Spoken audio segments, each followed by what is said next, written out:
distintos estímulos que pueden ocasionar lesión celular y ya entramos en lo que es lesión celular como tal.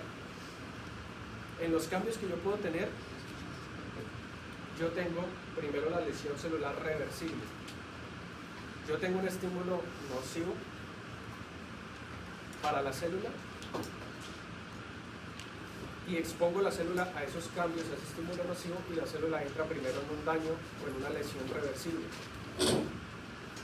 Que cruzando un punto, hay un punto de no retorno que todavía no está establecido fisiopatológicamente, yo decirles hasta qué tanto, hasta qué tiempo de exposición a ese estímulo o qué cantidad en cuanto pasa de ser reversible a irreversible. Ese límite o esa frontera no está definida todavía. Depende del estímulo, de la intensidad y del estado de salud de la célula en un momento. Entonces, la célula entra primero en una lesión o un daño reversible que tiene unas características que normalmente esas características expresan ya una alteración funcional de la célula, una alteración de la homeostasis de la célula. Normalmente es algo que se corrige si yo retiro el estímulo inicial. ¿Listo? Ustedes tienen ahí, están viendo una célula normal que tiene sus fronteras bien definidas, su arquitectura, y ven ahí que hay un daño reversible. Hay unas características que se pueden ver morfológicamente si yo sacara una célula en daño reversible y la observara. Lo que ustedes verían primeramente son modificaciones de la membrana plasmática. Las células que tengan estructuras en su membrana como microvellosidades o este tipo de estructuras, esas estructuras empiezan a perderse porque esas estructuras están ancladas a la membrana plasmática y al haber una alteración de la membrana plasmática se pierden esas estructuras. La membrana todavía no está rota, hay una tumefacción de la célula como tal, hay tumefacción de las mitocondrias, tumefacción de los organelos, acumulaciones de agregados de lípidos, alteraciones del núcleo. Normalmente, como la célula está en un daño, se para la transcripción genómica. De hecho, puede haber cierta condensación nuclear, pero lo más frecuente es que para toda actividad de transcripción. Eso es lo que ocurre en el daño reversible. Y está justificado porque lo que sucede en el daño reversible es que lo más evidente es que hay una tumefacción. Ay, muchachos, vayan pasando una lista, por favor. Una lista de cualquier hojita de cuaderno. Preferiblemente hagamos una así, miren, los de fisiología me hicieron una así. Hagamos una para nosotros porque esto no demoran en empezar a pedirme la en dirección. Todas porque ¿qué me hacían el semestre pasado? No venían el día de quiz. No venían el día de quiz y se enteraban que ese día no pasaba yo lista. Y cuando yo subía las notas, yo soy muy cuidadoso de no perder ningún quiz. Yo subía las notas y o no me decían nada, o algunos me escribían: ay, no, profe, yo lo presenté, debe ser que usted lo votó, ahora tengo que presentarlo nuevamente. Y por ahí alguna monitora o alguien acucioso de pronto y me dijo: no, él no vino ese día, tal cosa. Mamoncito. Entonces, pasemos lista porque pronto alguien no viene, no presenta algún quiz y yo con la lista me doy cuenta. Y ahorita al final contamos los quizzes porque hay gente que sí viene o puede firmarla y no presenta el quiz. Entonces, volviendo, daño reversible, lo que sucede es que hay una depresión de los niveles de ATP. Ya empieza a haber una disminución de la producción de energía. Y esa disminución de la producción de energía, ¿qué sucede? Que ocasiona una disminución de la actividad de la bomba sodio-potasio. La bomba sodio-potasio es de las proteínas más energéticamente activas que tiene la célula y una de las que más tiene gasto energético. La bomba de sodio y potasio está funcionando siempre y no es una sola, son muchas alrededor de la célula. De hecho, yo les comenté, gran parte de nuestro de nuestra temperatura corporal está explicada por la actividad de la bomba sodio-potasio, por rotura de los enlaces energéticos. Entonces, al disminuir los niveles de ATP, la bomba sodio-potasio tiene menos sustrato energético para trabajar. Quiere decir que deja de sacar sodio al exterior y deja de entrar potasio. El sodio empieza a acumularse dentro de la célula y, como ustedes saben, el sodio tiene mucho poder osmótico. Entonces el agua empieza a ingresar a la célula y esa es la explicación de por qué el daño reversible. Ustedes empiezan a ver tumefacción celular. ¿Listo? Sí, por ósmosis. Acuérdense que el solvente pasa de donde hay o donde empieza a concentrarse más el soluto. Al mismo tiempo, eso no está en el libro, pero yo se los digo. Al mismo tiempo que empieza a suceder eso, la disminución de los niveles de ATP, porque por ejemplo tenemos una isquemia, en la isquemia llega menos sangre y menos oxígeno. Entonces la célula busca inicialmente otra forma de sustrato energético. Si tiene reservas de glucógeno, empieza a quemarlas, ¿sí? Para tener glucosa para la glucólisis. Pero si al mismo tiempo no le está llegando oxígeno, ¿cómo produce energía? Glucólisis anaerobia. Empieza a echarle mano, por ejemplo, a los ácidos grasos que tenga guardados y eso produce cuerpos cetoácidos, de manera que el pH en la célula se vuelve más ácido. Y ustedes de pronto no lo saben, pero los que vieron fisiología conmigo sí. El pH ácido disminuye la actividad de la bomba sodio-potasio. El pH ácido empeora la función de la bomba sodio-potasio, lo que quiere decir que va a empeorar el edema porque saca menos sodio y saca menos potasio.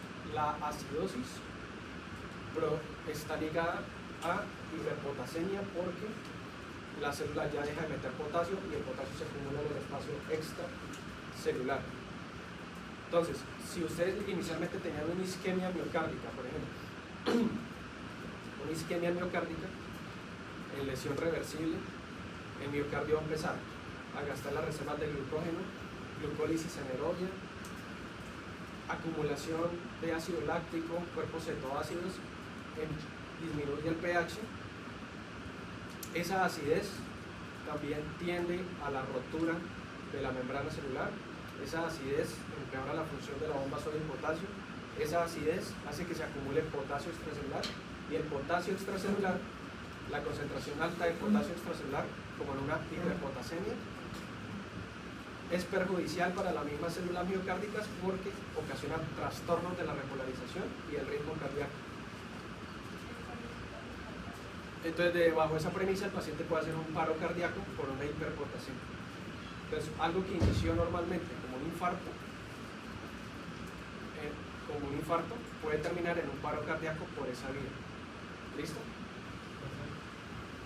La hiperpotasemia generaba un aumento en la presión arterial cuando había misma. La hiperpotasemia como aumento de la presión arterial.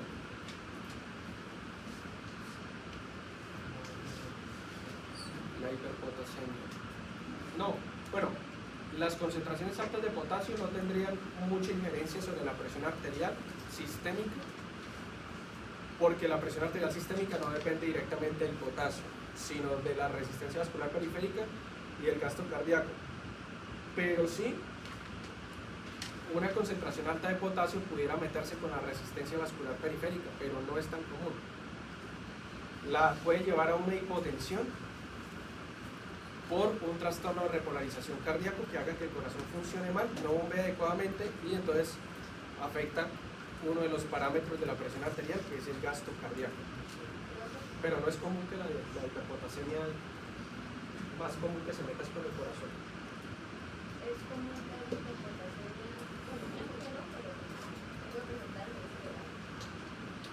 ¿Sí? Todo que lleve a necrosis de un tejido, hay liberación de potasio. Pero normalmente la hiperpotasemia por la muerte de un tejido casi tiene que ver con células musculares, porque son más grandes y porque a nivel muscular hay muchísimas más células que a nivel cerebral. Entonces, si tú tuvieras una hiperpotasemia por una lesión cerebral, tendrías que tener una necrosis extensa del encéfalo, que primero te mata la necrosis que la misma hiperpotasemia que está liberando las células, ¿verdad? Entonces, con eso les explico por qué la célula está hematizada. El mismo edema y la misma depresión del ATP hace que se alteren las membranas del retículo, de la mitocondria, ¿sí?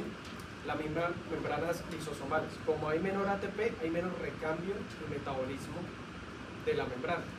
O sea, se le hace menos mantenimiento a la membrana, para que me entiendan. La misma acidosis que está sucediendo, la falta de recambio de esos lípidos de membranas, hace que las membranas celulares se distiendan y alteren su morfología normal. El edema de la membrana mitocondrial hace que empeore la depresión del ATP porque ella necesita en su membrana, pues tiene los complejos de citocromo para la respiración, fenómenos de fosforilación oxidativa. Ese mismo edema puede predisponer a que las membranas estallen y se rompan.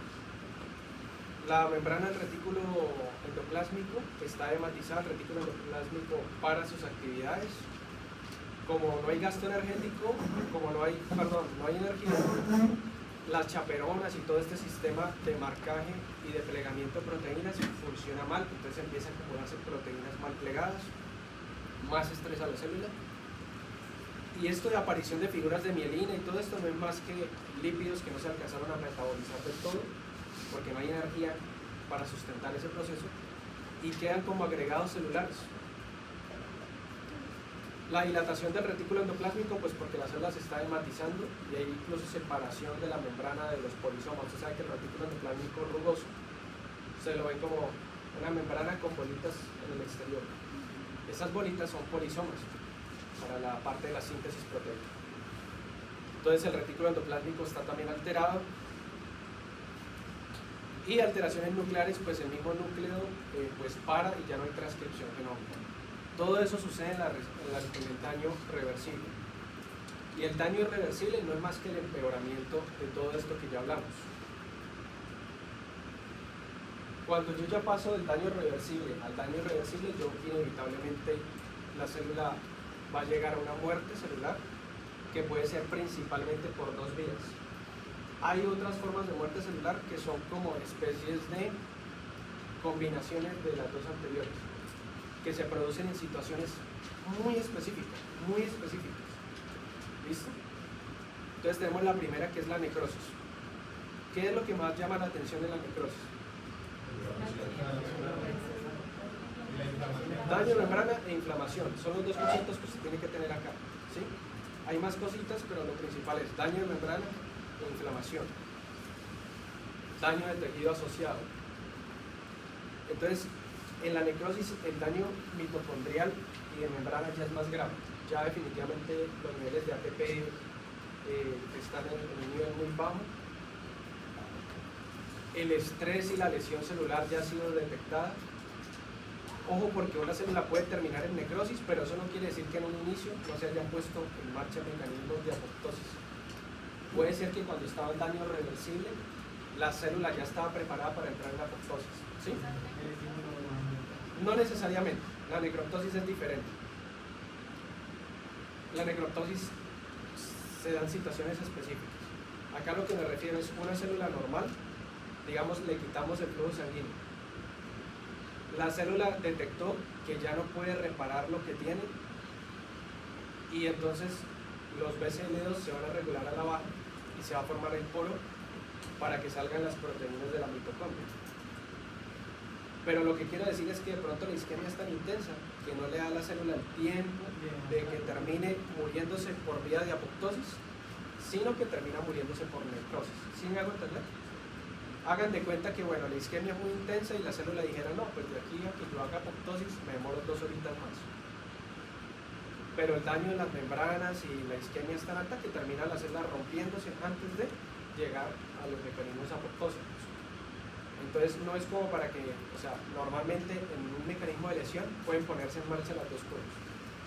Si la lesión es muy intensa, por ejemplo, hubo una isquemia cerebral por un tromboembolismo, pues las células prácticamente que desde un inicio entran en necrosis, porque como son altamente sensibles a la falta de oxígeno, las membranas y todo el daño termina ocurriendo en cuestión de minutos y no da tiempo de poner en marcha mecanismos apoptósicos. Si el daño es, por ejemplo, por una quemadura, la muerte celular es instantánea.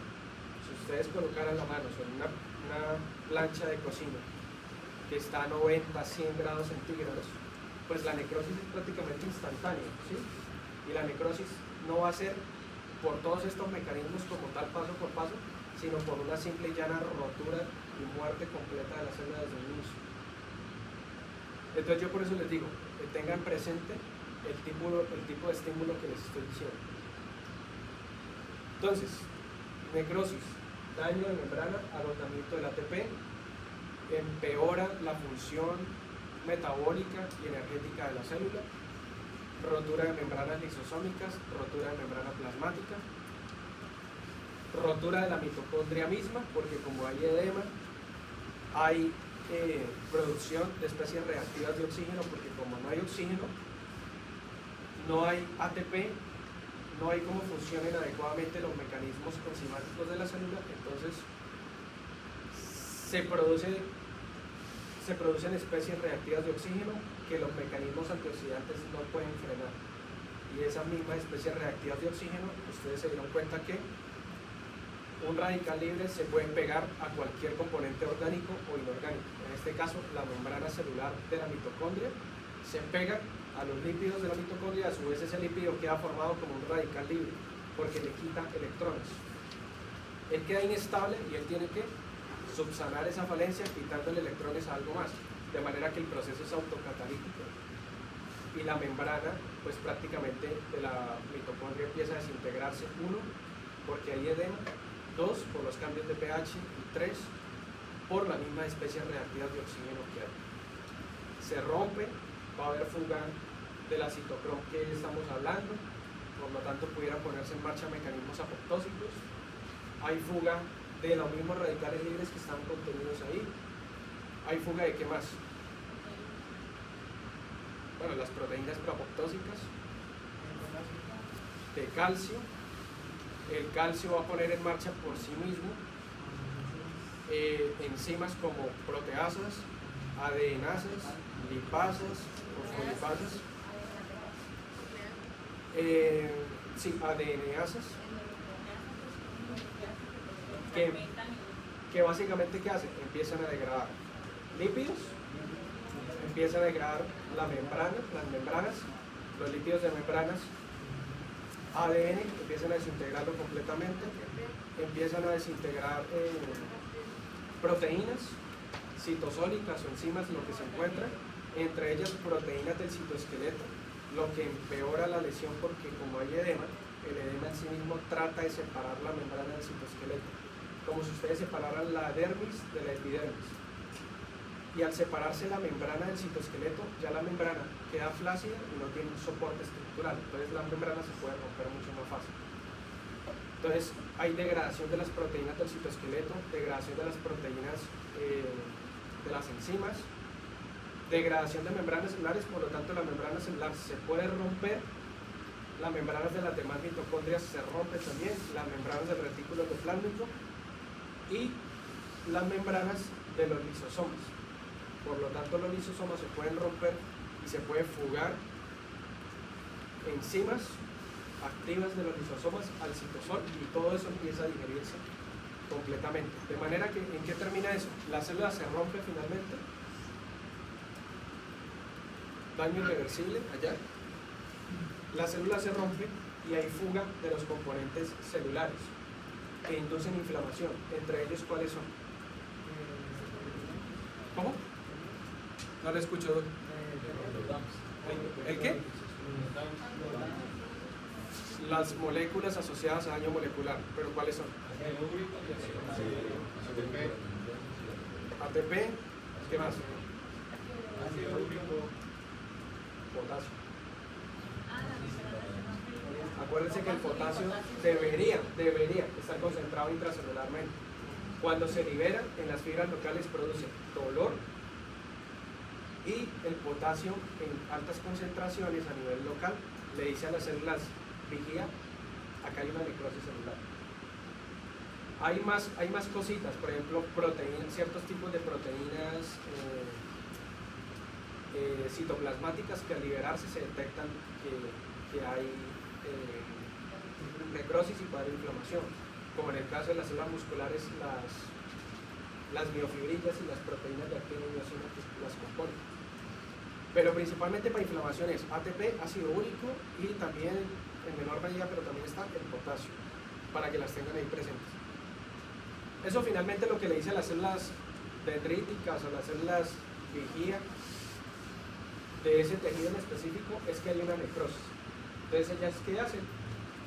Ellas activan el primer eslabón de la inflamación, que es el capítulo que sigue, y eso es inmunidad innata. Entonces ellas prostaglandinas al vaso sanguíneo más cercano, aumento de permeabilidad vascular y reclutamiento leucocítico para que ellos lleguen y digieran todo lo que está ahí. Problema con eso, que en el proceso se puede lastimar tejido que esté teóricamente sano. De ahí la lesión por reperfusión. ¿Sí? La lesión por reperfusión viene dada por dos cosas. Uno, porque las células están ya de pronto iniciando un proceso de necrosis, pero puede que hayan células que teóricamente todavía estén relativamente bien perfundidas, pero que no están en necrosis, pero tal vez sí en un daño reversible. Y no están ahorita para lidiar con otro problema. Entonces usted desocluye rápidamente y empieza a llegar sangre oxigenada. O en el caso de un infarto, usted tromboliza y de entrada llega un gran flujo sanguíneo, y ese flujo sanguíneo viene con una cantidad elevada de oxígeno y viene con células del sistema inmunitario. Cuando ellas llegan allá, ¿qué dicen? No, las células que de pronto todavía no están en necrosis, pero en daño reversible, les llega una cantidad elevada de oxígeno, ellas retoman otra vez su proceso de producción de ATP y fosforilación oxidativa como si estuvieran en condiciones normales, pero su mecanismo enzimático no está al 100%, por lo tanto se generan especies reactivas de oxígeno en la zona que no son capaces de controlar, que generan un daño en todo el tejido, tanto las que ya estaban necrosadas como las que estaban de pronto apenas en daño reversible y que se podían recuperar. Y dos, las células del sistema inmunitario llegan y como encuentran ese tejido necrosado, empiezan y se pegan y empiezan a liberar enzimas digestivas que pueden dañar tanto el tejido necrótico como el tejido que está adyacente. Y la lesión empeora muchísimo. Tanto es así que en pacientes ustedes van a ver en la guía de infarto cuando están en medicina interna que un paciente después de ciertas horas de estar en infarto, ¿sí? Y que ya nosotros sabemos que ya 6, 8 horas, 10 horas con un supra desnivel del segmento ST, ya nosotros asumimos que ese miocardio ya que se perdió. El paciente no necesariamente tiene que estar muerto ahorita, puede ser que ya se siente bien, pero perdió una parte del miocardio que de pronto no es tan extensa como para condicionar que el miocardio deje de funcionar, pero esa parte del miocardio ya se perdió. Si el paciente en todo ese tiempo, 10 horas, 12 horas, y ya nosotros tenemos signos de que ya hay un infarto claro, ya incluso necrosis establecida, nosotros decimos el miocardio se perdió, y trombolizan esa arteria en específico, la necrosis del miocardio se vuelve más extensa, incluso en zonas que estaban teóricamente sanas desde un inicio. Y esa es la famosa lesión por reperfusión. En el caso de, por ejemplo, a un paciente que tiene infarto, pues un médico mejor le oxígeno. El oxígeno sí está indicado en el infarto, pero siempre y cuando la saturación así lo diga, o sea que el paciente esté desaturado. Si el paciente está bien saturado, por ejemplo saturando 98, 99 en reposo, no hay que colocarle oxígeno. porque puede empeorar el infarto, más que por una isquemia reperfusión, es porque el oxígeno en altas concentraciones es vasoconstrictor. Y si de pronto la arteria es esta y el taponamiento de la mitad de la arteria, el oxígeno que llega ahí vasoconstriñe y ahora el infarto es completo. Es por eso. No más. Esto, la idea en el caso de que es que haya pues reactivación, pero para que haya por ejemplo la tratante, o sea, sin tener que llevar a una lesión. Toca tener en cuenta el tiempo que lleva eso fluido. Por ejemplo, ¿se acuerdan el caso que yo les comenté que se lo saqué en el parcial del pasado, el del torniquete? Ese caso fue un caso que lo saqué porque fue un caso mío. En ese entonces yo estaba en un grupo operativo de la policía que recogíamos heridos en zonas de conflicto. Entonces a mí me tocaba ir en helicóptero con todo, con chaleco antibalas y todo, a recoger heridos en zonas de guerra, heridos militares. Y recogimos a un herido que estaba en La Gabarra. La Gabarra es un corregimiento aquí en Norte de Santander que ni siquiera Dios visita. Y allá no entra, ese sitio estaba olvidado por toda la creación. Y allá pues hay muchos conflictos y en la estación estaba de apoyo un grupo élite de la policía que ellos confrontaron un grupo al margen de la ley y uno de ellos salió herido con una pierna. El compañero de él, que era enfermero de combate, rápidamente le hace un torniquete, fue herido en muslo, pero sospechamos que de pronto había alcanzado a tocar femoral porque el sangrado era demasiado. Entonces el compañero le hace el torniquete a nivel articular, acá, ¿sí? Inguinal, con ellos tienen allá son como unas correas que están diseñadas para eso, meten el pie en la correa y la correa se la tiembla y le corta la circulación completamente. El enfermero de combate era lo único que él podía hacer porque el medio le aflojaba un poquito y empezaba otra vez el sangrado. Y así él estuvo jugando con él, pero no podíamos ir a recoger el herido porque las condiciones climáticas no eran favorables, porque había amenaza en la zona de que iban a derribar el helicóptero y tenían que ir otro helicóptero a asegurar el sitio. No habían helicópteros en ese momento disponibles en todo el país, todos estaban en operativos y sacarlo por tierra era imposible. Entonces a mí me tenía listo el llamado. Eso fue como a las 7 de la noche. Yo estaba listo, estábamos en el aeropuerto, se hicieron las 8, las 9, las 10, como dice la canción, las 12, la 1, las 2, las 3, y nada que podíamos arrancar. Y el enfermero de combate, ¿qué hacía? Aflojaba y apretaba, pero en un momento él empieza a verlo con signos de hipoperfusión, lo ve pálido, un pulso filiforme, un pulso muy débil, y él dice, yo ya no le aflojo más. Ventaja que el policía era un man grande, casi 1,90, o sea que el man debía tener una volemia por ahí como de unos 7 litros, pero ya había perdido. Y nosotros con que perdamos ya 500 ml para nosotros es bastante. Entonces él decide no, ya no le, y lo aprieta y le deja. Y pudimos entrar hasta el día siguiente como hasta las 11 de la mañana. Él ya tenía como unas 12 horas ocluido. Cuando nosotros llegamos la pierna está completamente morada. Él dice que no siente, ya no siente. Usted le pellizcaba, no, usted le decía que la moviera, tampoco. Y de ahí lo trajimos para la Duarte, aterrizamos en el helipuerto y lo entregamos. Él, en ese momento, ya no se le podía desocluir. ¿Por qué?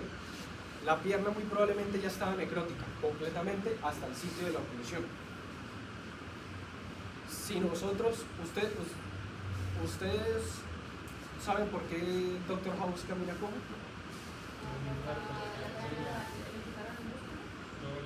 Él tuvo una necrosis a nivel de la pierna. Bueno, este caso era algo parecido. Él ya tenía esa pierna necrosada.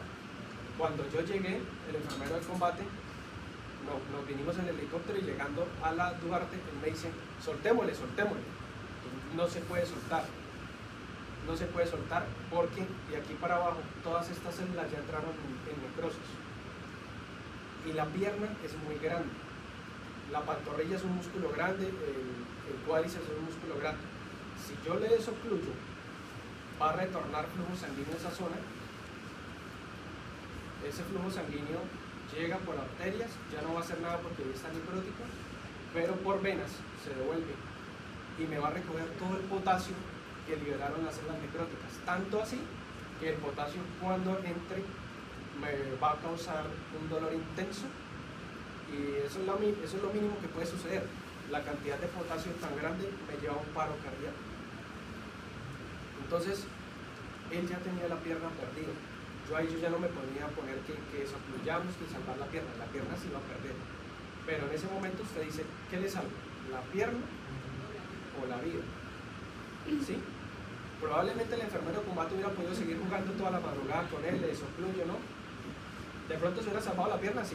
De pronto se hubiera muerto él, también. No hay un límite para usted definir nada. Se tiene que tomar decisiones. Y la decisión que él tomó fue salvarlo a él y no salvarle la pierna. Y en ese momento, como le digo, ya no había que ir. Si nosotros hubiéramos ido por él y él hubiera durado hora y media, 2 horas con el torniquete, pues volviendo yo sí le desocluyo un poquito, poco a poco. Porque yo digo, puede haber algo de tejido y ahí esté vivo todavía.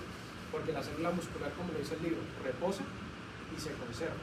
Pero eso no quiere decir que sea inmortal. Si usted le quita completamente, por más en reposo que esté, va a llegar un momento de reposo. Entonces, esa es la cuestión. Si tiene muy poquito tiempo, yo le desocluyo llegando allá y miramos cómo le empaquetamos la herida y eso. Y pues tienen que evaluar el tiempo. Si ya tiene 12 horas, 14 horas, ese tejido ya se perdió. Si tiene 8 horas, 7 horas, 6 horas, 5, 4, toca mirar qué tipo de tejido es.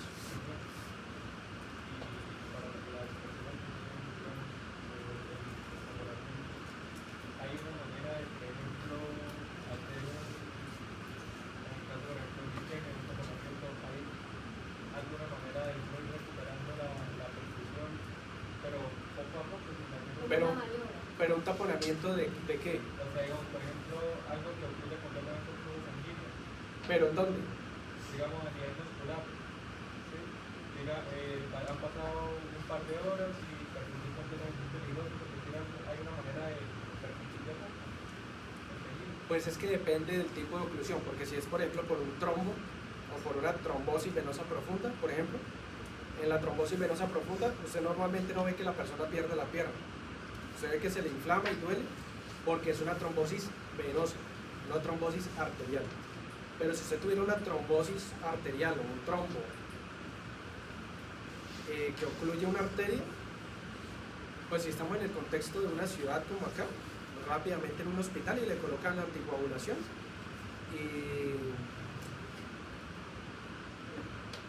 uroquinasa y estreptoquinasa y todos esos trombolíticos para romper, y nuevamente hay flujo, ¿sí? El problema, ¿cuáles son? Los traumáticos, donde se tienen que hacer torniquetes, o los traumáticos donde de pronto se lesionan vasos sanguíneos, ¿sí? Y hay sangrado, y de aquí para abajo, o sea, acá hay sangrado y de aquí para abajo no llega sangre, y ahí es cuando hay los problemas. Por eso le digo, depende del tipo de mecanismo y del tiempo que llegue. ¿Él estaba haciendo alguna maniobra o solo por lógica ocurrida de Por lógica, porque él decía, si lo ocluyo completamente, se le muere la pierna.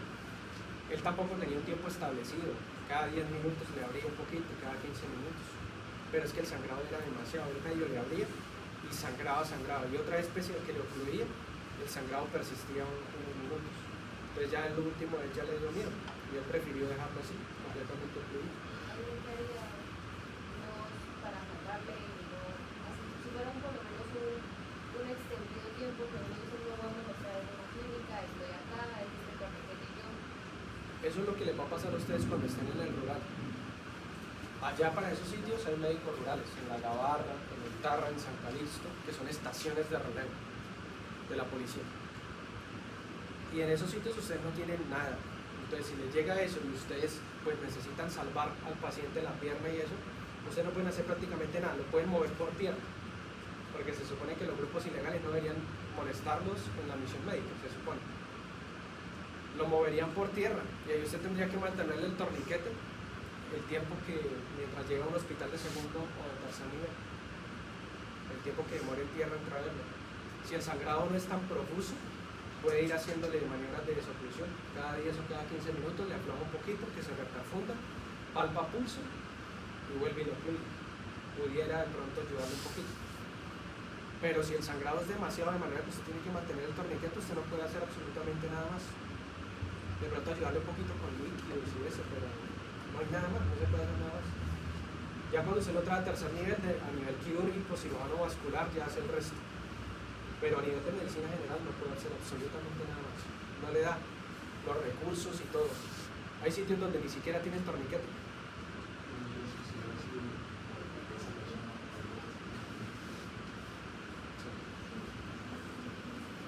Sí, aunque, o sea, si yo hubiera sido el paciente, yo me la juego. Yo sí. No es que me la dejen, me reperfundo y me ocluyo, hasta el momento que de pronto vaya a perder la conciencia, entonces me haría completamente y esperaría. Eso haría yo. O sea, si yo fuera ese paciente, eso es lo que yo me haría a mí mismo. Estaría mal buscar la forma de cerrar. No puedes cerrarlo, porque tú lo puedes cerrar por encima, pero por dentro sigue sangrando. Hay algo que se llama empaquetamiento, pero a veces no es tan efectivo, sobre todo cuando son vasos sanguíneos que están cerca del hueso. ¿Usted cómo empaqueta un vaso sanguíneo que está cerca del hueso?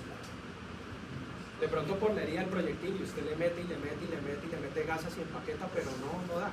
El mecanismo más efectivo es un torniquete. La policía y los militares tienen un sistema, uno que yo alcancé a probar cuando estaban, pero sobre todo para heridas más superficiales, que son unos parches de piedra volcánica con un componente químico. Usted hace esto y ellos se activan y usted lo pone en la piel y él quema y achicharra completamente todo lo que esté. Entonces, si hay un sangrado por una arteria mediano calibre que relativamente está superficial, usted lo pone y él es como si cauterizara todo el tejido. Duele como el berraco, pero él quema completamente y al quemar la arteria la cierra y no sigue sangrando. Y la circulación se va por la circulación colateral. Eso lo tienen ahorita. Eso yo lo utilicé, pero no se utiliza tan seguido. Y pues ya. Entonces, bueno, eso es la necrosis. Todo esto ya les hablé, eso es lo que les acabo de explicar de cómo sucede la necrosis. Y pues finalmente lo que sucede es que el contenido se sale. Esta es una gráfica de Gayton, creo que son células de los túbulos renales. ¿Túbulos renales de qué parte? ¿Por qué proximal? Porque Robbins lo dice. ¿Pero por qué? ¿Qué les da para pensar a ustedes que es proximal? Por las microvellosidades. Acuérdense que el túbulo proximal, las características que tienen microvellosidades. ¿Por qué creen que les pusieron este ejemplo con células de túbulo proximal? ¿Pero por qué más? ¿Por qué creen que Robbins les pone un ejemplo de necrosis de células de túbulo proximal del riñón? ¿Por qué no le pone una de túbulo distal, por ejemplo? ¿En el túbulo distal también?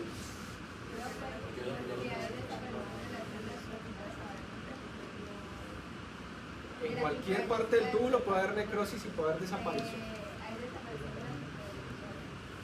Esa es una, para mostrarles que en una lesión celular se altera la... ¿Pero cuál otra? ¿Por qué?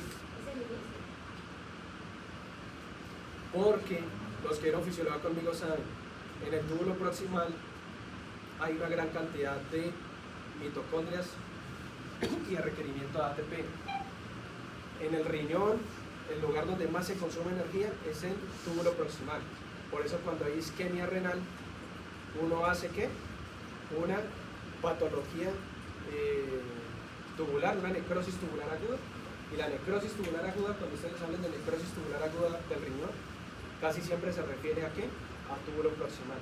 Porque son las células que primero se lesionan en un isquemia. ¿Por qué? Porque tienen alta demanda energética. Casi el 80-85% del ATP que se consume en todo lo que es proceso de formación de orina está en el túbulo proximal. Por eso Robbins, bajo esa lógica, les coloca células del túbulo proximal del riñón. Y ustedes están viendo acá las células, y están viendo acá que tienen como pelitos, esas son las microvellosidades. Y acá pues ya se alteró la estructura completamente, eso se supone sería teóricamente reversible, y acá pues ya perdió. ¿Vamos entendiendo hasta ahí? Partiendo de lo que es necrosis, la necrosis celularmente es la misma, teóricamente, pero en el tejido varía mucho, dependiendo del tejido en el que esté. Por ejemplo, la necrosis licuefactiva, hay una verdadera alteración del tejido como tal, prácticamente se licúa el tejido, una desnaturalización completa de toda la arquitectura del tejido, y eso es muy característico de lesiones, sobre todo del sistema nervioso central, ¿sí? Sistema nervioso, aunque hay muchos tipos de otros tipos de tejidos donde pudiera presentarse, por ejemplo, en una infección pulmonar por Staphylococcus aureus o una infección pulmonar por cualquier otro microorganismo, hay necrosis licuefactiva por la agregación del sistema inmunitario, liberación de enzimas, y todo eso forma una masa homogénea que nosotros normalmente podemos conocer como pus. O en la piel, si es muy grande, se puede tener la forma de un absceso. El absceso, lo que es el contenido del absceso, es material muerto, necrótico. Las células del tejido, el microorganismo que ocasionó el absceso, células del sistema inmunitario, todo eso está licuado. ¿Listo?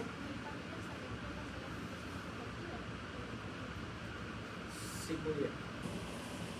La liberación de enzimas pancreáticas digeriría el tejido, entonces perdería la estructura como tal del tejido. La necrosis coagulativa es muy característica del infarto, o sea, de un infarto como tal, hablando de una obstrucción del flujo sanguíneo.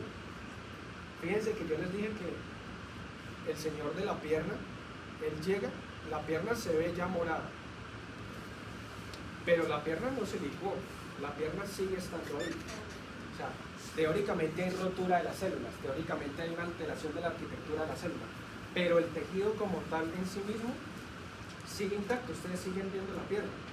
Perdió funcionalidad, la coloración está distinta, ya no tiene pulso, está muerto el tejido, pero sigue estando ahí. La combinación de eso con una sobreinfección bacteriana, normalmente es lo que nosotros conocemos como la gangrena, ¿sí? Es lo que nosotros conocemos como la gangrena, aunque no necesariamente tiene que haber sobreinfección bacteriana, pero casi siempre lo hay, como en el caso de un pie diabético.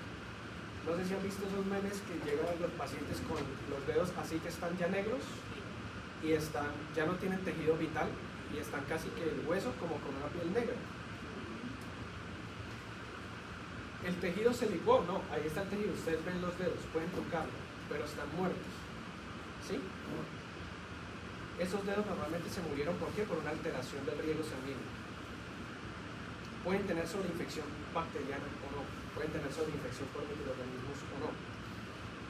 La gangrena también se utiliza, lo que digo, las extremidades, dedos y también para la parte del cartílago auricular también se utiliza.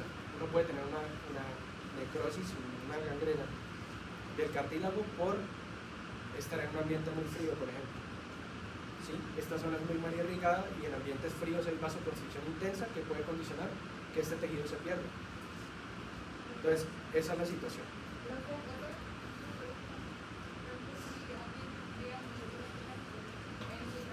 ¿Tuvo qué?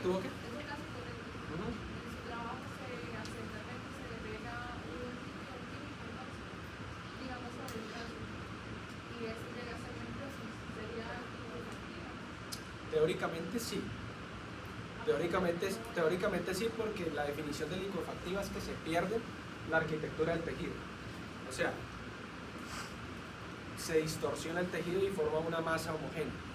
Entonces, si fuera por una quemadura, por ejemplo, por un cáustico, en donde empiece a disolverse el tejido, teóricamente sí sería diferente a una necrosis, porque tengo una oclusión arterial, en donde cuando va a llegar muerta, tú sigues viendo la piel, sigues viendo la parte muscular, si abriéramos veríamos músculo, todo, pero está ya necrótico. ¿Por qué necrosis licuefactiva dice excepto el cerebro? No. Mire, necrosis característica,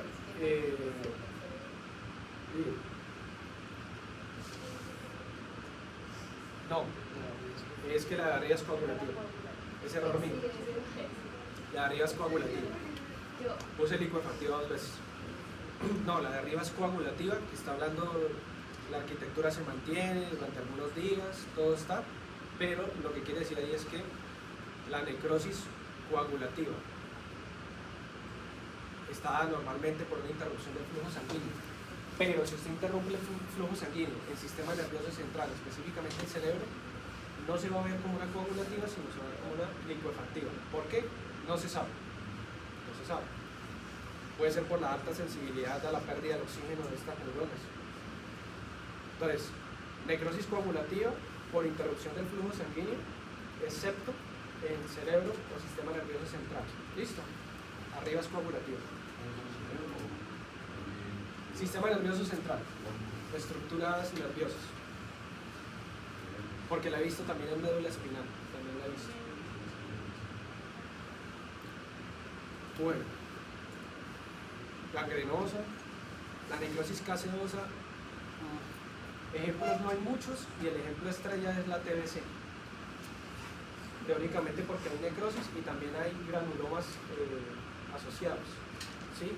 Estructuras del sistema inmunitario, estructuras no, conformaciones del sistema inmunitario para contener la infección por tuberculosis, porque la tuberculosis tiene muchos mecanismos de evasión. Entonces, como último recurso a nivel pulmonar, el sistema inmune lo encapsula y al centro hay necrosis y todo esto, y se forma como una necrosis caseosa con aspecto de queso.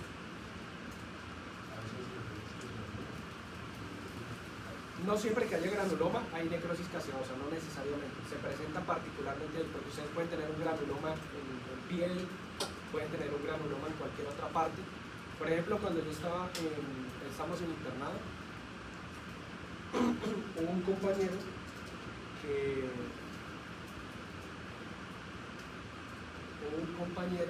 él iba a empezar, creo que él ya estaba suturando un paciente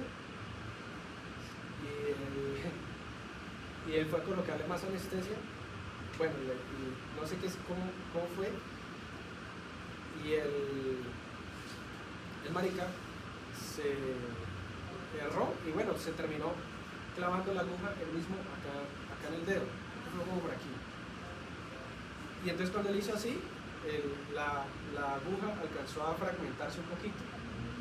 Él saca la aguja y él dice, bueno, le lavan todo, le miran, creo que requirió como que 2 punticos, y él queda con la vaina con los días, venga, yo siento algo ahí, yo siento algo ahí, yo siento algo ahí, yo siento algo ahí, y nosotros no, pero marica, esto por no trabajar. Y era una cosa pequeñita, pero él decía, yo siento la molestia. Y a él se le formó un granuloma y se le formó una pelotita, ¿sí? Después de la molestia y que todo, pues cuando ya se hizo médico, porque el rural todo, y se hizo ahí, le sacaron eso, le miraron, y es que le habían quedado, tal vez a lo que se rompió la aguja, le quedaron pequeñas partículas, tal vez de metal, y eso el sistema inmunológico no tiene cómo degradarlo, no existe una enzima específica para degradar eso. Entonces, al ser un material persistente y que no podía ser eliminado, lo que hizo el sistema inmunológico de él es que lo encapsula. Y esa era la pelotita que él tenía. Entonces había un granuloma y tenía por dentro, le reportaron partículas como de metal o de vidrio, de metal. Entonces, esa era la molestia que él tenía. Y él no tenía una necrosis gaseosa, porque tenía un granuloma, ¿sí? Entonces, granuloma no siempre es igual a necrosis gaseosa, pero sí en el granuloma, normalmente en el interior hay tejido muerto. Entonces, eso es lo que sucede. Perdón, ya sí. Necrosis grasa, entonces, sobre todo cuando hay destrucción de los adipocitos, casi siempre por liberación de enzimas digestivas o liberación de algún componente químico a nivel peritoneal, que es lo más frecuente. ¿El tejido qué? El tejido graso en general. Señora. Como dice el patrón en específico, la norma diferencial de la combinación que se han respondido. Sí, señora. Necrosis coagulativa como tal, la verdad, está más reservada a órganos, corazón, riñón. Corazón, por ejemplo, si ustedes pudieran ver un corazón infartado, ustedes no ven que en esa zona que se infartó, él se licúa y haya perdido toda la vitalidad, y no, ustedes no ven eso, ustedes siguen viendo el corazón, pero esa partecita ya cicatrizó. Entonces, coagulativa, lo mismo el riñón tiene una necrosis coagulativa al suspender del flujo sanguíneo, pero ustedes no ven que el riñón se desintegre esa parte, el riñón sigue, pero esa parte, si la viéramos por microscópico, estaría reemplazada por tejido cicatrizal. Entonces, la coagulativa está relegada sobre todo a órganos, y la gangrenosa, extremidades, periferia. Listo. Y la necrosis fibrinoide vamos a hablar cuando hablemos del sistema inmune o vasos sanguíneos, que es relegada a la pared del vaso sanguíneo, un daño en la estructura de la pared del vaso sanguíneo. Ejemplos que les trae Robbins de coagulativa. Allá está un miocardio. Miren que hay cambio de coloración, pero la estructura se mantiene. Acá esto sería riñón. Licuefactiva, miren que el tejido tiene una solución de continuidad, tiene una úlcera, tiene una pérdida. Mira acá, ulcerado. Esta sería la necrosis grasa. Y esta sería la fibrinoide. Le muestran, la fibrinoide se la muestran histológicamente porque macroscópicamente no es muy evidente. Señor. En una traducción de un libro hablar de necrosis hepática, el tipo de necrosis que veríamos sería de tipo gas, o más populación. No, en cirrosis hepática, es que en cirrosis hepática hay algo que toca mirar, porque es que la cirrosis hepática, como es un proceso que se da en tanto tiempo, la cirrosis hepática no es de un día para otro. Ahí hay combinaciones de procesos de apoptosis. Puede haber necrosis de las células que estén más inmediatamente comprometidas, pero como es un proceso tan largo, va pasando por procesos de adaptación, procesos de apoptosis, y finalmente lo que sucede es que ahí no hay necrosis grasa, ahí lo que hay es reemplazo del hígado por tejido completamente cicatricial no efectivo. Entonces no es como que usted vea una masiva muerte de hepatocitos, ¿no? Por eso les digo, y el libro le muestra que la necrosis grasa prácticamente a órganos o tejidos, no órganos, que sean completamente grasos. O sea, ¿cuáles? Peritoneo, reservas de ácidos grasos en lo que son como tal los órganos abdominales, recubrimiento graso.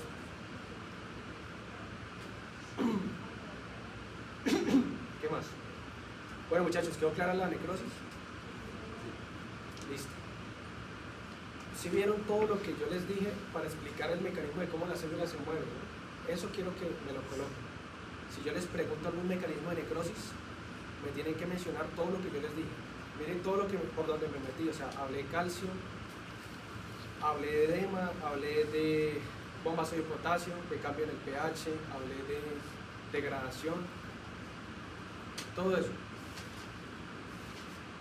Y aún así estoy dejando cosas por fuera para avanzar. Bueno, entonces ahora sí, la apoptosis. ¿Cuál es la característica entonces de la apoptosis? Hay inflamación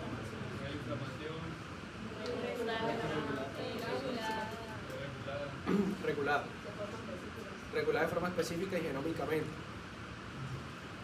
Entonces, la apoptosis no está ligada como la necrosis, como tal, la necrosis pura, que está ligada netamente a patología, sino que la apoptosis sí puede tener una implicación fisiológica.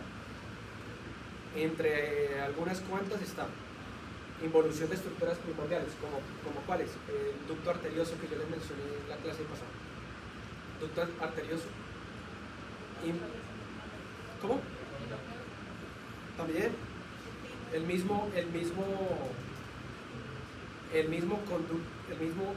misma arteria, el mismo conducto umbilical que nos conectaba con nuestra madre, lo mismo.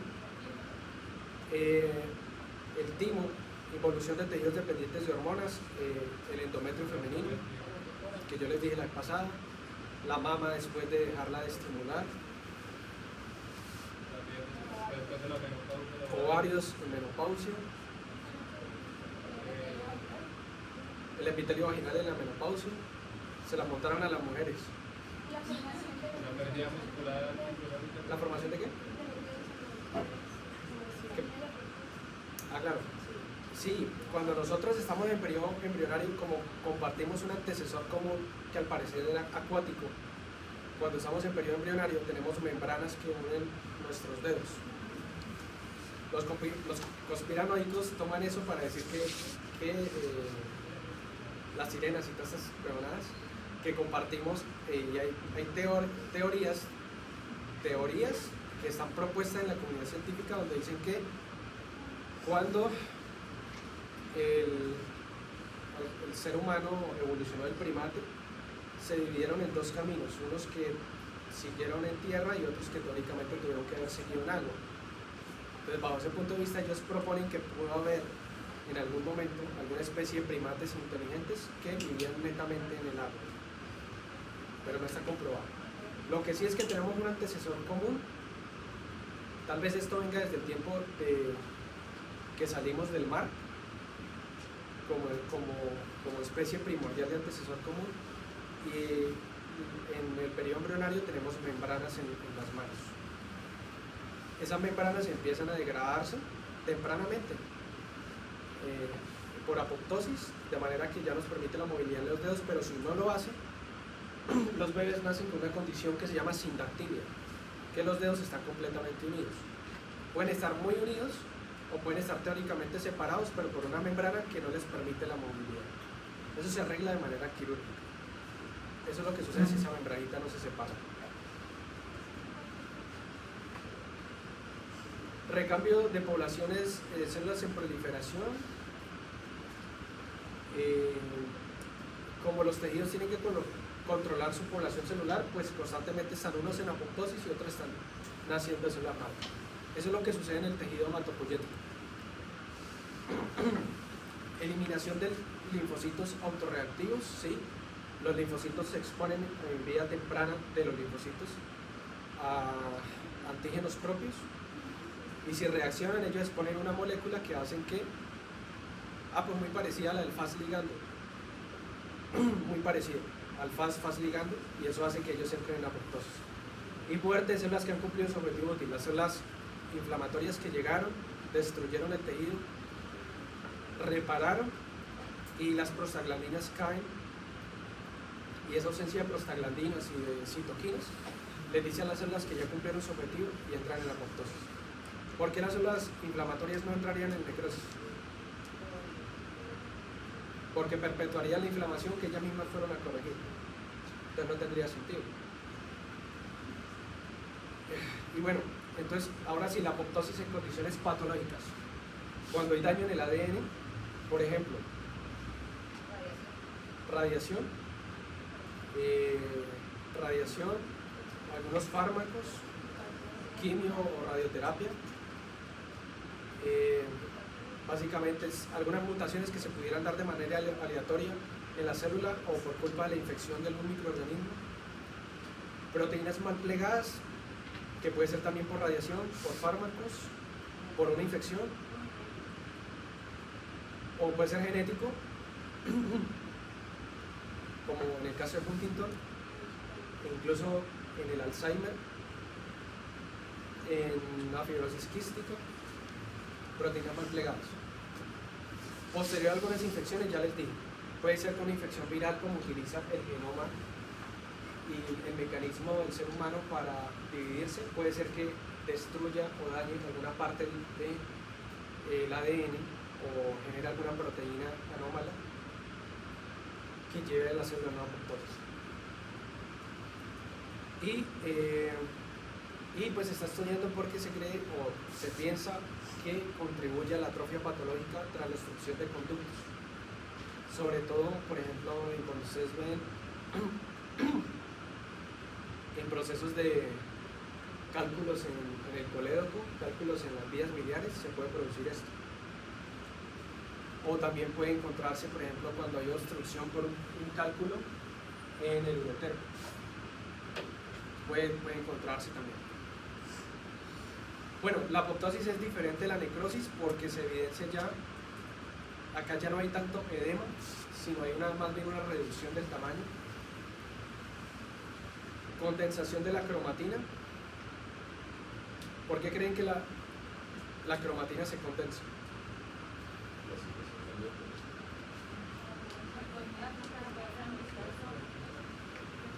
Sí, el primer momento lo más lógico sería porque si hay un daño en el ADN, lo que menos conviene, usted sabe que entre más compacto está el ADN, menos se transcribe. Entonces, lo lógico que si yo tengo un daño en el ADN, un daño en una proteína, yo necesito frenar la producción de esa proteína, necesito frenar todos los procesos de transcripción y eso lo logro empaquetando el ADN. Entonces se empaqueta tanto que el núcleo se condensa y se condensa tanto que el núcleo se puede romper. ¿Listo?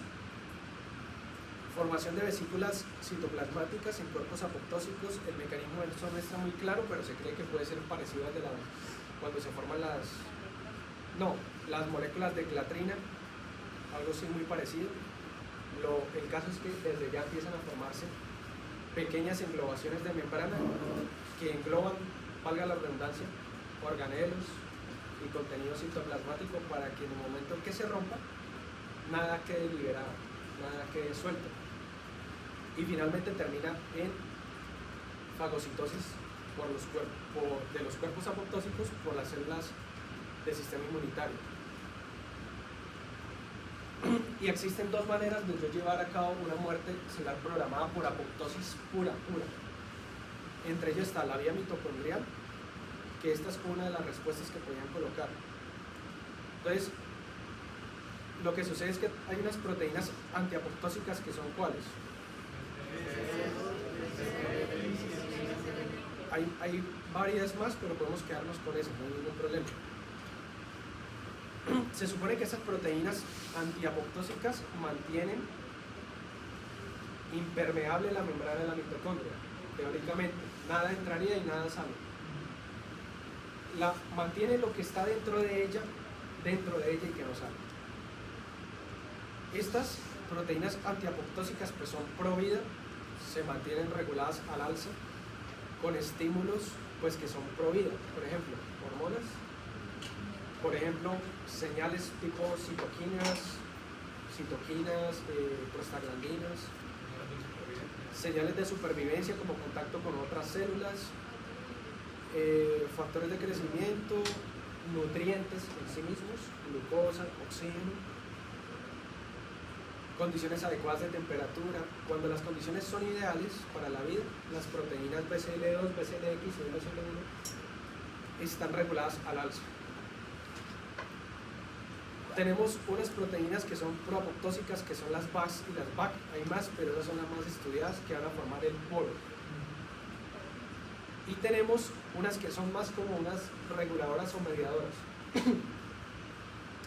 que son las BAD, las BIN, que ellas son sensoras de estrés celular. Entonces, cuando los sensores que mantienen las proteínas antiapoptósicas arriba empiezan a disminuir, o sea, empieza a disminuir la cantidad de hormonas, empieza a disminuir la cantidad de alimento, empieza a disminuir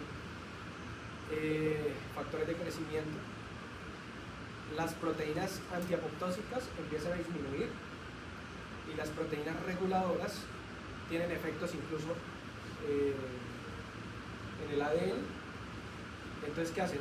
En el ADN modifican la transcripción de las proteínas antiapoptósicas para que se produzcan menos y regulan al alza estas proapoptósicas que están acá, que son las VACs y las VAC, que son las que van a formar el poro en la membrana mitocondrial para que se fugue lo que está en el interior de la membrana.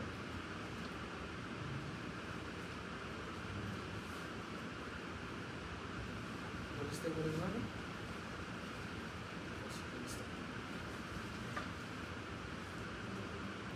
Lo que sucede con eso entonces, ¿qué termina siendo? VACs y VAC forman un poro. ¿Y qué sucede ahí? Aumenta la permeabilidad y eso termina empeorando mucho la síntesis de ATP, la empeora. Por un lado. Y dos, pues la fuga de citocromo, aunque la verdad hay más proteínas proapoptósicas, pero el libro no se lo dice, pero hay más. Sepan que existen más. Nosotros vamos a manejar la citocromo, no pasa nada. Porque igual el mecanismo, casi que independientemente de las diferentes proteínas, el mecanismo es muy parecido. Casi todo termina con caspasas. Entonces, por eso yo no les meto más proteínas que eso. Citocromo C, estamos bien. SMAC Diablo también son mitocondriales.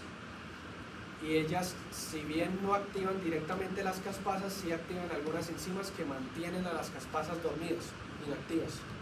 Porque acuérdense que estas enzimas son enzimas que normalmente necesitan que ustedes les quiten un pedazo de la enzima para que estén activas. Reguladores fisiológicos que ahí los ponen con el nombre de FLIP, si no estoy mal. Entonces, estas moléculas mitocondriales que menciona la doctora como las MAC inhiben a esos inhibidores, pero no activan directamente la caspasa en sí. Pero sí hay otras moléculas como el citocromo C, muy parecidas a él, que pueden activar directamente caspasas. Para efectos de nosotros, citocromo C. Ah, bueno, mire, las MAC y la Diablo era otro mecanismo que pudieran haber colocado, independiente. Bueno, termina en la activación de las caspasas. En la apoptosis, ¿cuál caspasa es en la vía mitocondrial? La 9. 9 como iniciadora y 3 como ejecutora. 3 o 6. 3 y 6. Yo normalmente desde que estaba en fisiopato siempre me quedé con la 3, no sé por qué. Pero bueno, sí, la 3 y 6 son ejecutoras. En la vía externa son ¿cuáles? 8 y 10 como iniciadoras. ¿Y cuál como ejecutoras? 3 y 6 también. Bueno, y si es cierto, si ustedes buscan en otros lados, casi siempre las ejecutoras son las mismas. Pueden que les incluyan alguna otra, e incluso pueden que les incluyan alguna otra que pueda estar en la necroptosis como tal, porque en esa sí varía, si ustedes se dieron cuenta. En la piroptosis sobre todo. Pero lo que es la vía intrínseca y extrínseca, la apoptosis pura, casi que las ejecutoras casi siempre son las mismas, varía es en las iniciadoras. Bueno, finalmente, ¿qué terminan haciendo las caspasas en la vía intrínseca cuando ya se activan?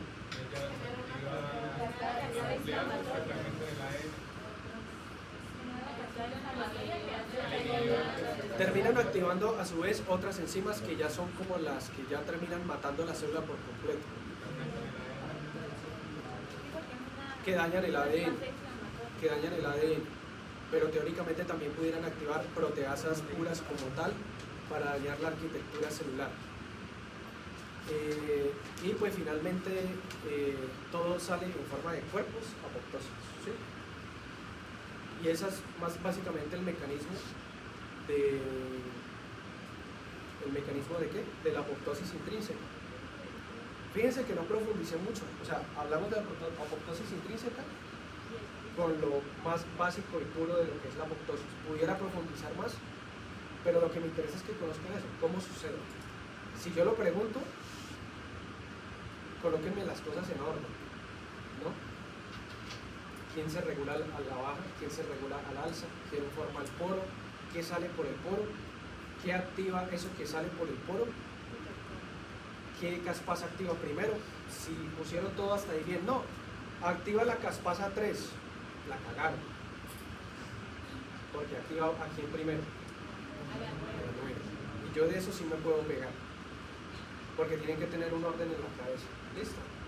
Profe, esto al hablar de alza, Al alza o a la baja, que me digan qué proteínas se producen menos o más cantidad. cantidad, alza, cantidad. Por ejemplo, si ustedes me colocaron y hay pérdida de las señales de supervivencia, por lo cual se regula a la baja las proteínas BCL2, BCLX, ¿qué me están diciendo? Que baja la cantidad. ¿Me lo pueden decir así o sino que si yo les pregunto al alza o a la baja, quiere decir eso? ¿Quién se está produciendo en mayor cantidad o quién no? Por ejemplo, en la apoptosis, ¿quién estaría produciéndose al alza? Vax y VAC, prácticamente. ¿Quién estuviera regulándose a la baja? SLX, MSD. Eso, básicamente. Ay, señor.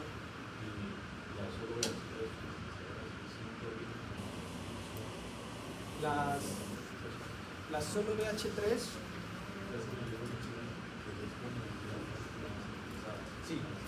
Sí.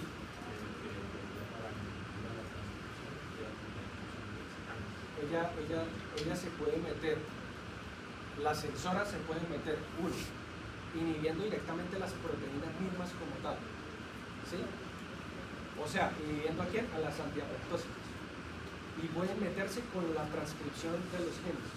Por esas dos formas pueden hacerlo, de esas dos maneras. Bueno, ya pasamos la mitocondrial.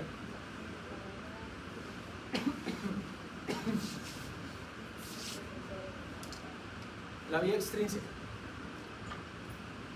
La vía extrínseca pues se llama extrínseca porque se origina por una señal que viene del exterior de la célula, que normalmente es de otra célula, y es por la interacción de un receptor que es familia del receptor del factor de necrosis tumoral.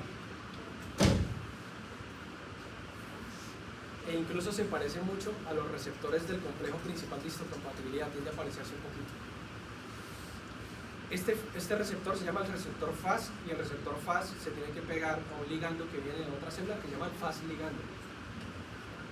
Se supone que la unión de FAS con FAS ligando hace que no que se aglutinen, que se agluten varias moléculas del receptor de FAS para formar como una especie de complejo, ¿sí? Que puede interactuar con la caspasa. ¿Cuál caspasa? Listo. Esa caspasa que interactúa con ese complejo tiene una escisión o tiene una rotura para volverse activa, porque normalmente está inactiva. Y cuando esta caspasa está activa, pues ella puede activar las caspasas que son ejecutores. Ahí están, 6 y 3, que ahí es donde convergen la vía. Y la vía extrínseca, sí, 8 y 10. Esta vía que sería importante, por ejemplo,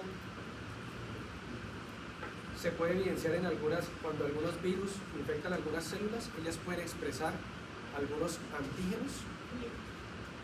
antígenos, no específicamente los FLIP. Los FLIP es una manera de algunos virus de escapar de la apoptosis, porque producen las moléculas FLIP, que la FLIP no es una molécula como tal prototipo, sino son varias, que pueden pegarse a las caspasas y no dejar que se rompan y se activen. Pero específicamente una célula que esté infectada por virus, pues por eso el virus produce FLIP, porque esta vía, en una célula que esté infectada, la célula puede expresar ciertos antígenos o los receptores en sí mismos para interactuar con el ligando y así inducir una apoptosis. ¿Para qué? Para ella matarse, para ella inhibir la transcripción, para que el virus no siga usando su material para seguirse replicando. Y finalmente, como todos salen cuerpos apoptósicos, llegan los macrófagos, ingieren todos los lisosomas y ahí todo se licúa. Obviamente, hay microorganismos que son capaces de escapar incluso de eso. ¿En qué otra cosa? En algunas células cancerígenas también se puede ver ese tipo de apoptosis. ¿Listo? Lo más común cuando hay disminución, por ejemplo, de nutrientes o hay disminución de hormonas, es que sea por cuál vía. Si yo hablo de disminución de hormonas, disminución de señales de supervivencia, disminución de riego sanguíneo, disminución de nutrientes, ¿qué tipo de vía creen que tomaría la célula? Intrínseca. Intrínseca. ¿Listo? Estudien bien eso, pero básicamente todo eso es lo que ya les mencioné. No se les olvide que ahí hay fuga de calcio también. Y el calcio activa prácticamente todo. El calcio activa prácticamente todo porque el calcio empieza ADNasas, proteasas. Entonces, el calcio va a jugar tanto para la apoptosis como para la necrosis, sino que si la liberación de calcio fuera muy masiva, contribuiría mucho más a la necrosis que a la misma apoptosis como tal. Porque si fuera regulada, toda esta degradación va siendo lenta.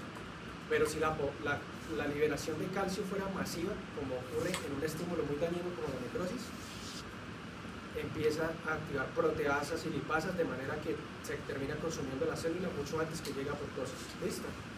Tengan presente que pueden estar los dos procesos. Pero entonces ya sería cantidad.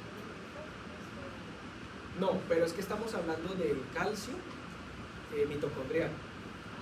Tú me estás hablando ya del tipo de necrosis, de cuando ya el tejido se muere y el calcio se deposita. No, ya. Él ya se murió. Acá es del tipo, de la molécula de calcio como tal mitocondrial.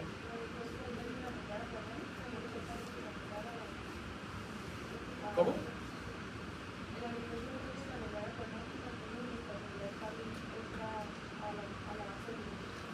Sí, pero depende, por ejemplo, y ahí va esa pregunta que les quería hacer. Si el calcio citoplasmático es dañino y puede llevar a una célula a la muerte, ¿por qué el calcio que se libera en la miofibrilla muscular para la contracción muscular no lleva a la célula ni a apoptosis ni a necrosis? Porque ella está regulada con magnesio, lo que hace que se une con el magnesio, entonces hace que se haga este proceso cuando se une la miofibrilla con la otra. Pero la liberación de calcio del retículo sarcoplásmico es casi 10.000 veces más concentrada que la del exterior. Y en ninguna parte de la fisiología, si usted le dice que tenga 10.000 veces más concentrado magnesio que en el exterior. Pero, ¿por qué? Va a haber calcio que probablemente no esté unido a magnesio. No todo el calcio que se libere está unido. ¿Por el qué?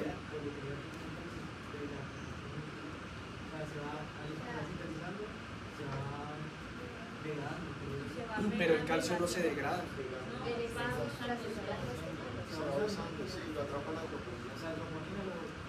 Ahí está. Lo que ellos quieren explicar es la respuesta, sino que lo que ellos quieren explicar es que el calcio de la contracción muscular, él no está libre. El calcio que estamos hablando acá sí está libre, es calcio que sale, él no se une a nadie y entonces por lo tanto se puede pegar a quien se le dé la gana, proteasas, adenasas. Pero en la célula muscular, pese a que la liberación de calcio es tan grande, casi todo el calcio encuentra un complejo de troponina que lo agarra. Entonces ese calcio nunca queda libre. Si quedara libre, probablemente sí podría inducir estos daños, pero no lo hace. Entonces ese calcio nunca está libre. Más que por la unión a magnesio, porque el magnesio es más como un cofactor, que más que estar unido como atan al calcio, depende más está más de las miofibrillas como tal. O sea, está ahí como cerca para interactuar con el calcio, es más como un cofactor estabilizador. Pero la verdadera razón es porque ese calcio se pega a los complejos de troponina, troponina y no queda libre. Por lo tanto, hay muy poco calcio, pese a que se liberan grandes cantidades, hay muy poco calcio que interactúe con enzimas que degraden la célula. Esa es la respuesta. ¿Ven? Entonces, no sé si se la habían hecho, si el calcio es un factor de lesión celular. ¿Por qué la miofibrilla no se muere cuando se liberan esas cantidades absurdas de calcio? Y cuando ya termina la contracción muscular, la bomba de calcio vuelve y concentra el calcio en el retículo sarcoplásmico hasta 10.000 veces más que en el líquido extracelular. Pero lo que dice la doctora es cierto. En una célula que, por ejemplo, no sea muscular, normalmente el calcio a nivel extracelular es bastante, entonces cuando hay alteración de la permeabilidad puede entrar calcio del exterior. Pero casi siempre con el calcio del retículo endoplásmico de la célula o el calcio mitocondrial es suficiente para inducir la célula a la muerte. ¿Listo? ¿Quedó claro o no?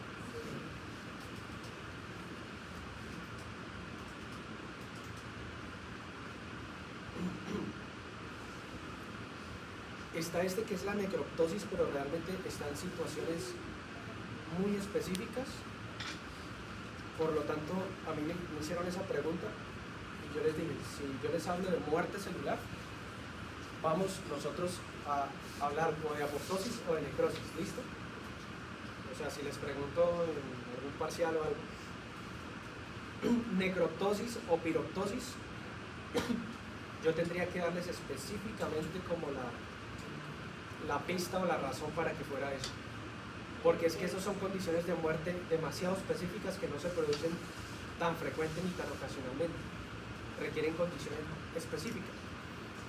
Entonces, pues está la necroptosis como tal, que si bien es una necrosis porque es rotura de la membrana, hay inflamación. Pero a su vez, hay más fiebre en la piroptosis, porque está hecha específicamente para eso. En la necroptosis hay necrosis, pero a su vez hay proteínas específicas activadas genómicamente que me van a llevar a esa necrosis. Por eso difiere de la necrosis normal, porque en la necrosis normal toda la muerte celular es por mecanismos que no están programados, sino que simplemente por las condiciones que está ahorita sucede. Pero en esta sí hay cosas que están programadas. Finalmente es lo mismo. En esta no me voy a detener tanto, pero sí quiero que lo lean y lo distingan de las demás. Pero lo que sí les puedo decir es que se dice que hay necroptosis, por ejemplo, uno de los algunos ejemplos que hay, se dice que en la placa de crecimiento óseo, las células están creciendo y los huesos están creciendo. En los extremos de la placa de crecimiento puede haber alguna muerte celular por necroptosis, no se sabe por qué, pero se creería que de pronto es para regular un poco el crecimiento y que no sea un crecimiento exagerado en el tiempo. Y el por qué inducir inflamación, probablemente para que las células del sistema inmunitario vayan degradando y reparando ese tejido controladamente, pensaría yo. Pero no hay muchos ejemplos que definamos el porqué de la necroptosis, son muy escasos.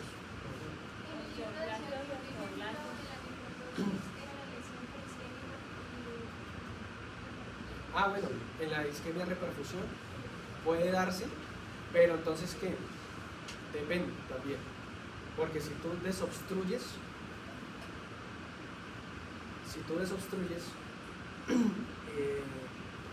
los radicales libres que se forman y la inflamación que llega, termina deteriorando el tejido mucho más rápido que se dé este proceso.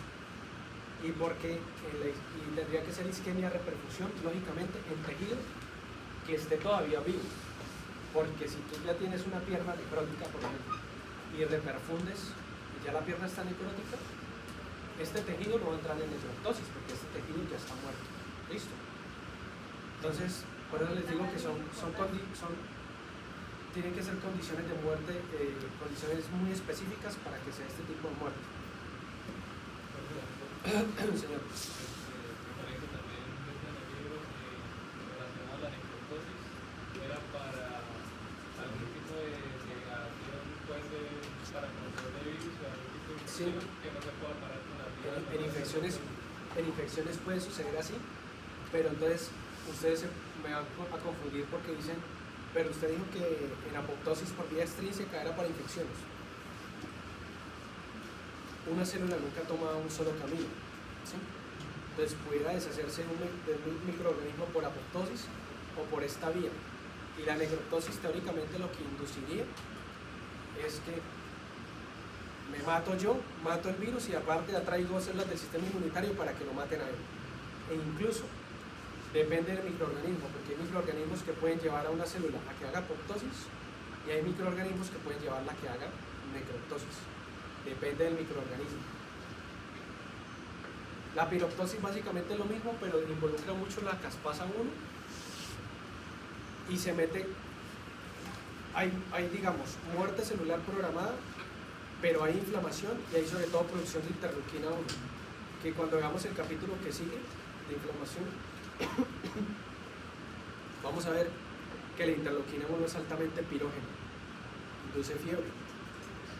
Entonces la piroptosis básicamente lo que hace es una apoptosis, es una necrosis programada con liberación de componentes, rotura de membrana, pero que a la vez induce producción y liberación de interleuquina 1 para la fiebre. Profe, en el libro también nombraron la caspasa 4 4, y 5, 5 y ya. 4, 5 y 1. ¿por qué la 4 y 5 si la fiebre se produce por la interleuquina 1 de la caspasa 1? Porque acuérdense que tenemos que activar muerte celular también. Por eso yo les dije ahorita, ustedes pueden encontrar incluso más caspasas ejecutoras, como la 4 o la 5. ¿Sí? Ejecutoras. Pero acá, para la piroptosis, podemos hablar específicamente de la 1, porque es la que nos interesa para la producción de interleuquina 1. A mí me basta con que entiendan que en esta es la 1 y que las 3 y 6 son ejecutoras, pero de la apoptosis. Y las iniciadoras me sepan dónde es la 8 y dónde es la 9, y dónde es 8 y 10 y dónde es la 9. ¿Listo? ¿Qué razón? Nos queda, acá ya entramos, y es que quiero, pero eso yo ya lo expliqué.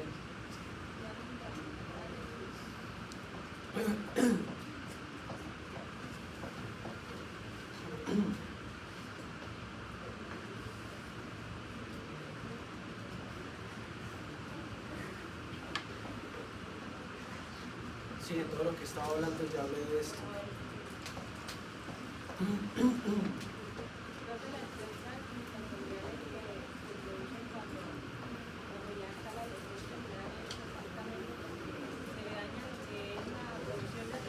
¿La qué?